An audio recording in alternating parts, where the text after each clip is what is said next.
इसकी प्लेट्स हमारे पास रीजनल मौजूद थी, वो इसके ट्रंक में पड़ी हुई थी। कोई अवेयरनेस नहीं थी इसकी कि हमें इसको वो लगानी चाहिए, तो इन्होंने कहा कि वो लगाएं, तो हमने वो लगा दी। तो बस इनका भी थैंक यू कि इन्होंने कोऑपरेट किया हमारे साथ। लर्नर पे तो आप गाड़ी नहीं चला सकते, इसको पकड़ें जरा, आईडी कार्ड दे दें मुझे।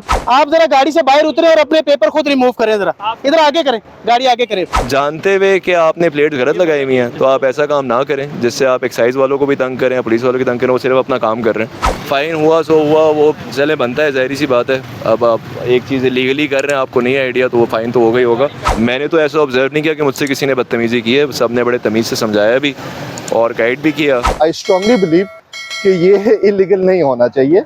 ये पूरी दुनिया में लीगलाइज है नंबर प्लेट्स की हद तक, जहाँ तक बात है। बाकी वी रिस्पेक्ट द लॉ और इसमें मुझे कोई इशू नहीं है अगर मेरी नंबर प्लेट्स भी रिमूव होती है। तो माशाल्लाह टीम आज बड़ी एक्टिव है।